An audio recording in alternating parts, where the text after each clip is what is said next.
Assalamualaikum warahmatullahi wabarakatuh. Halo teman-teman semuanya. Video kali ini kita akan membahas tentang bagaimana cara penggunaan dari volume 3 ICD 10 tahun 2016. Teman-teman jangan lupa siapkan juga buku volume 1, volume 2, dan volume 3-nya dari ICD 10 versi 2016. Atau kalau misalnya teman-teman sudah punya versi soft file-nya juga nggak apa-apa. Nanti kita akan sama-sama melihat step by step-nya, kemudian melihat juga tata caranya dari penggunaan volume 3. Oke, kita mulai ya. Jadi tampilan yang versi 2016 dari versi soft file-nya itu saya perlihatkan di sini. Ini ICD 10 yang volume 3 Alphabetical Index versi 2016 edisi ke-5. Oke. Nah, kalau teman-teman lihat ada di volume 2 manual instructionnya ICD itu kan ada di volume 2 nih. Ada di daftar isinya itu how to use volume 1, ada how to use volume 3, ada basic codingnya juga. Nah, how to use volume 1 sudah ada di videonya ya. Kemudian basic coding juga sudah ada di videonya. Jadi teman-teman jangan lupa nonton juga ya video yang 2 tadi ya.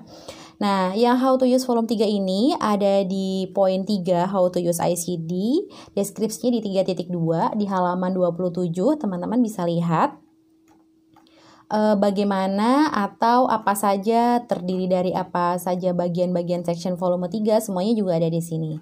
Di sini 3.2 how to use volume 3 ada keterangannya bahwa volume 3 atau biasa disebut dengan alphabetical index dalam ICD 10 itu memberikan instruksi bahwa beberapa instruksi itu harus diikuti dengan baik-baik, carefully before starting to code. Jadi sebelum kita menentukan kode akhir itu harus lihat apa saja sih, terdiri dari berapa section sih, ada kode nomor apa saja sih di volume 3 ini.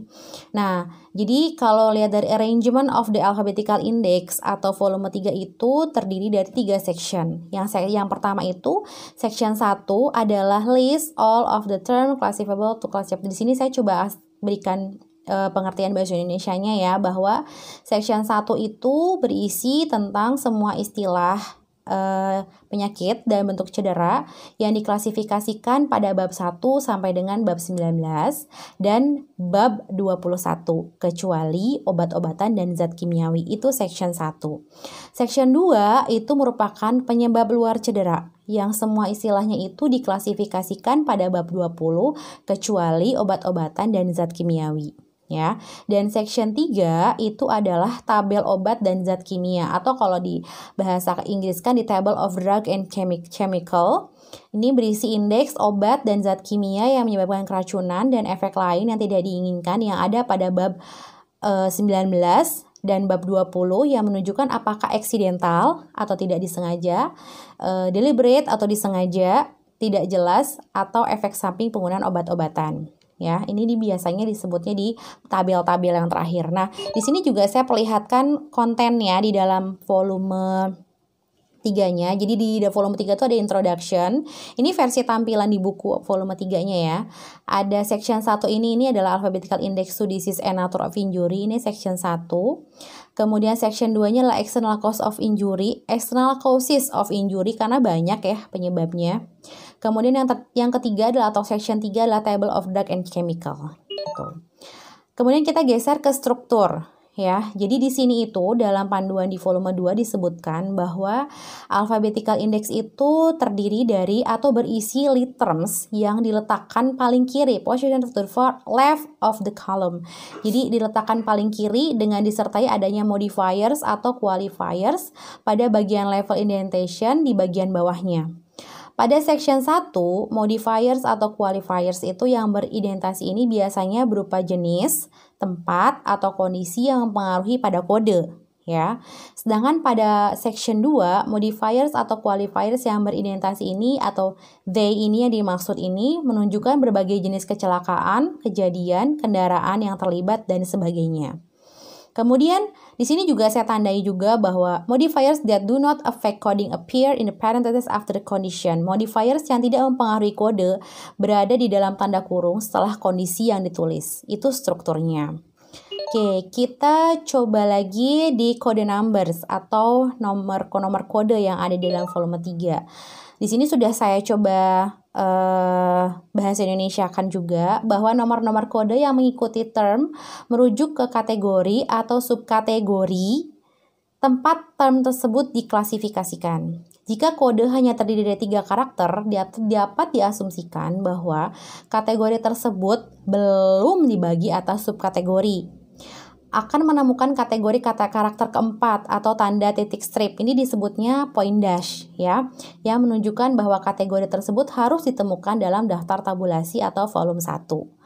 Jika ditemukan asterisk dager asterisk berlaku pada term tersebut, maka kode harus digunakan. Ini keterangan dari kode number. Jadi saya simpulkan di sini kita bisa menemukan ada kategori 3 karakter, kemudian ada kategori point dash yang menandakan ada karakter keempat yang harus coder juga temukan di volume 1. Kemudian ada asterisk dager, kemudian ada kategori dan subkategori gitu. Itu dari kode numbers. Di sini kita lihat contohnya itu seperti apa. Jadi kalau teman-teman buka di volume 3, itu yang tadi bentuknya adalah alphabetical index. Ini contoh temuan ketika coder menemukan karakter keempat.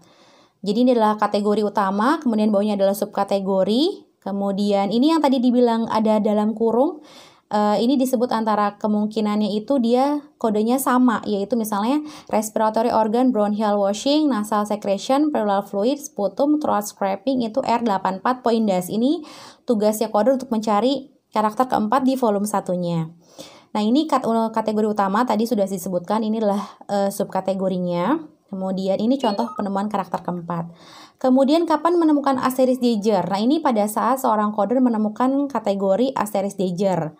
Jadi di sini ada kategori utama, ada subkategori bawahnya, diarahkan ada dager dan asterisk. Itu contohnya. Jadi harus di cross check ke volume 1-nya. Kemudian kita lihat di sini ada convention atau konvensi. Jadi ada beberapa tanda baca yang diatur dalam volume 3 ini sebagai panduan coder dalam menentukan kode akhir. Nah, di sini ada parentesis atau tanda kurung sama penggunaan dengan daftar tabulasi atau volume 1 yaitu untuk memberi tanda kurung atau modifiers ya. Kemudian ada NEC di sini not elsewhere classified. Ini artinya menunjukkan bahwa varian yang dijelaskan dari kondisi yang tertulis diklasifikasikan pada bagian lain dan bahwa term yang lebih tepat harus dicari di dalam indeks gitu. Jadi tugasnya harus mencari di dalam indeksnya. Kemudian cross reference berikutnya. Cross reference itu atau biasa disebutnya dengan rujukan silang. Jadi untuk menghindarkan dari duplikasi yang tidak perlu pada terms dalam indeks alfabet, ketika ada kata-kata si, maka meminta coder untuk merujuk ke term lainnya. Tapi kalau untuk ada kata-kata si also, berarti coder bisa merujuk ke tempat lainnya itu walaupun jadi tidak diharuskan untuk melihat si also itu. Jadi satu pilihan. Tapi kalau udah kata-kata si berarti seorang coder harus merujuk ke term yang lain. Gitu. Ini perbedaan ketika coder menemukan ada kata-kata si also dan si ya. Jadi di sini kayak misalnya litramnya itu abdomen atau abdominal, maka coder akan diarahkan untuk si also condition karena bisa jadi istilah yang dicari itu ada di litram dengan condition. Nah, berbedaan dengan yang si ini berarti coder harus melihat ya, harus melihat gini karena kategori kode akhirnya bisa jadi ada di kategori yang di C tadi. Kemudian tadi ini ada lagi saya kasih contoh lagi ada NEC, mana NEC di sini. Nah, di sini ada NEC ini kategori NEC, ini contoh untuk yang tadi kategori not elsewhere classified gitu ya. Gitu. Oke, begitu teman-teman how to use volume 3. Jadi jangan lupa terus tonton video-video selanjutnya. Dan terima kasih. Wassalamualaikum warahmatullahi wabarakatuh.